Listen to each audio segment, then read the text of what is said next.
Número 3. Boa conduta. Os 6 pontos de conduta que são especialmente requeridos são dados pelo mestre como 1. Domínio da mente. 2. Domínio da ação. 3. Tolerância. 4. Contentamento. 5.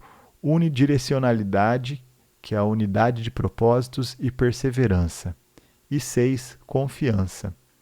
Sei que alguns desses pontos de conduta são com frequência traduzidos diferentemente, assim como são os nomes das qualificações, mas em todos os casos estou usando os nomes que o próprio mestre empregou quando os explicou para mim. Número 1. Domínio da mente. A qualificação da ausência de desejos, o desapego, mostra que o corpo astral deve ser controlado. Aqui se mostra a mesma coisa para o corpo mental. Isso significa controle do temperamento, de modo que não possa sentir ira ou impaciência. Domínio da própria mente, de modo que o pensamento possa ser sempre calmo e imperturbável. E, através da mente, domínio dos nervos, de modo que possam ser o menos irritáveis possível. Esse último é difícil, porque quando tentas preparar-te para a senda, não podes evitar que teu corpo se torne mais sensível, de modo que seus nervos sejam facilmente perturbados por um som ou um choque e sintam agudamente qualquer pressão, mas deves fazer o melhor que puderes. A mente calma também significa coragem, de modo que possas encarar sem medo as provas e dificuldades da senda. Significa ainda firmeza, de modo que possas dar menor importância às perturbações que todos encontram na vida diária, e evitar a incessante preocupação com as pequenas coisas, nas quais muitas pessoas consomem a maior parte de seu tempo. O mestre ensina que não tem a menor importância o que aconteça exteriormente ao homem. Tristezas, perturbações, doenças, perdas, tudo isso deve ser como nada para ele, e não deve permitir que afete a calma de sua mente. Elas são o resultado de ações passadas, e quando vêm, deves suportá-las alegremente, lembrando que todo mal é transitório, e que é teu dever permanecer sempre contente e sereno. Pertencem às tuas vidas anteriores e não a essa. Não podes modificá-las, portanto, é inútil preocupar-se com elas. Pensa antes no que estás fazendo agora e que causará os acontecimentos de tua próxima vida, pois esta tu podes modificar. Nunca te permitas sentir triste ou deprimido.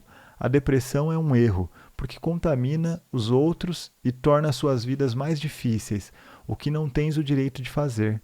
Portanto, sempre que ela vier a ti, rechaça-a imediatamente. Deves ainda dominar teu pensamento de outro modo. Não deves deixá-lo vaguear. Fixa o teu pensamento no que quer que estejas fazendo, para que possa ser feito com perfeição. Não deixes tua mente ociosa, mas mantém sempre bons pensamentos no seu plano de fundo, prontos a avançar no momento em que ela estiver livre. Usa diariamente o poder do teu pensamento em bons propósitos. Sê uma força na direção da evolução. Pensa cada dia em alguém que saibas estar triste, sofrendo ou necessitando auxílio, e verte sobre ele pensamentos de amor. Preserva a tua mente do orgulho, pois o orgulho provém somente da ignorância. O homem que não sabe pensa ser grande. Imagina ter feito esta ou aquela grande coisa, mas o homem sábio sabe que só Deus é grande, que toda boa obra é feita somente por Deus. Número 2. Domínio da ação. Se o teu pensamento for o que deve ser, terás pouca dificuldade com tua ação. Lembra-te, contudo, que para ser útil à humanidade, o pensamento deve resultar em ação. Não deve haver preguiça, mas constante atividade em boas obras. Tens, porém, de cumprir o teu próprio dever, não o de outrem, a não ser com a sua permissão e o propósito de auxiliá-lo. Deixa que cada um execute seu próprio trabalho a seu modo. Esteja sempre pronto a oferecer auxílio aonde ele for necessário, mas nunca te intrometas. Para muitas pessoas, a coisa mais difícil do mundo é aprender a cuidar de seus próprios assuntos. Porém, é exatamente isso o que deves fazer. Pela razão de tentares realizar um trabalho mais elevado, não deves esquecer os teus deveres ordinários, pois enquanto não os tiveres cumprido, não estarás livre para outro serviço. Não deves assumir novos deveres mundanos, mas aqueles que já assumiste, deves cumprir perfeitamente. Os deveres evidentes e razoáveis que tu próprio reconheces, isso é, não os deveres imaginários que outros tentam impor-te. Se queres pertencer ao mestre, deves executar o teu trabalho ordinário melhor do que os outros, não pior, porque deves fazer também isso por amor a ele. Número 3. Tolerância.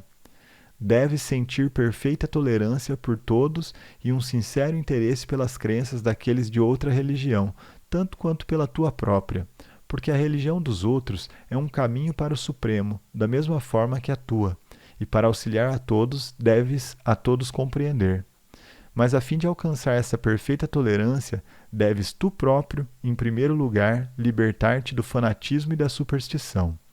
Tens de aprender que não há cerimônias necessárias, senão pensarias ser de algum modo melhor do que aqueles que não as praticam.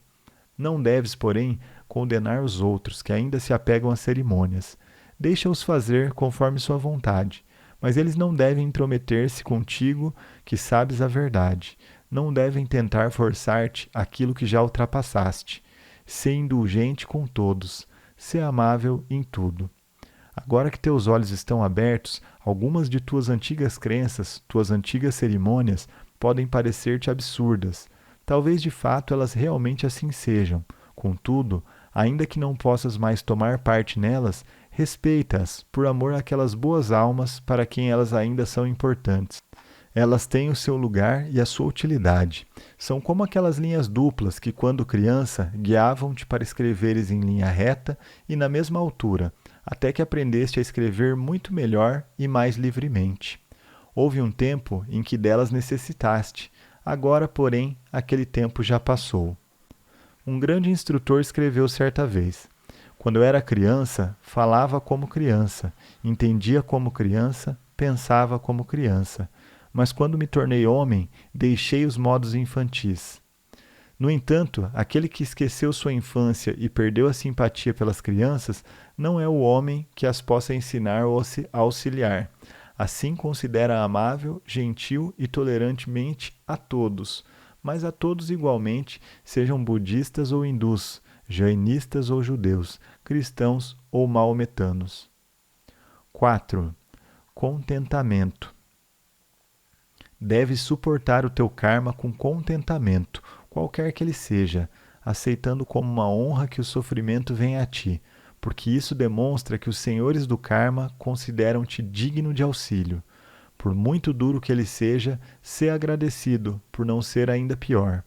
Lembra-te que de muito pouca utilidade serás para o mestre, enquanto o teu mau karma não for resgatado e tu estejas livre.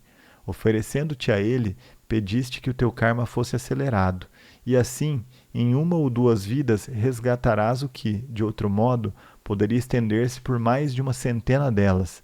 Para maior proveito, porém, deves suportá-lo contente e alegremente. Há ainda outro ponto essencial. Tens de abandonar todo sentimento de posse. O karma pode arrebatar-te as coisas de que mais gostas, até as pessoas a quem mais amas.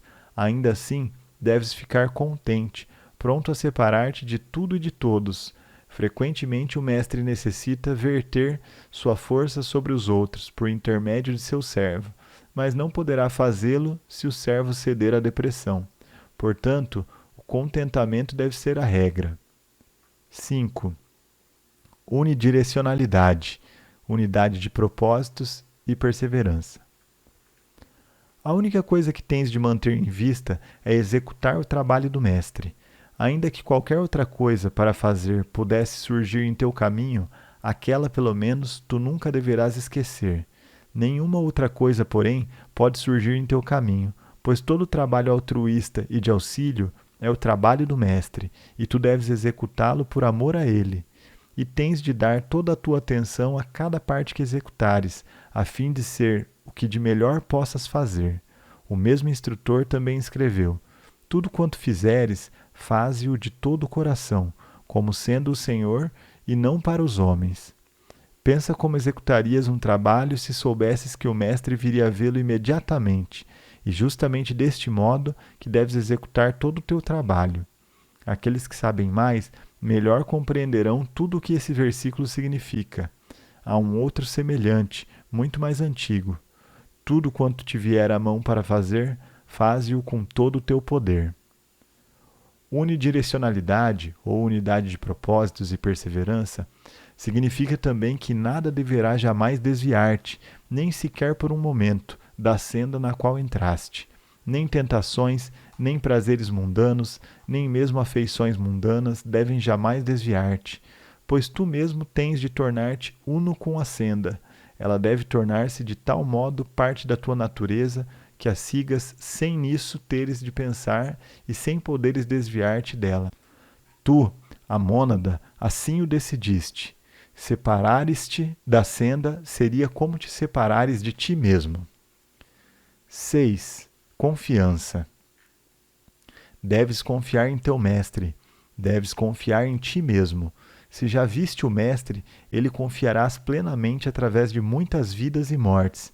Se ainda não o viste, mesmo assim tens de tentar averiguar sua existência e confiar nele, porque se não o fizeres, nem mesmo ele poderá ajudar-te.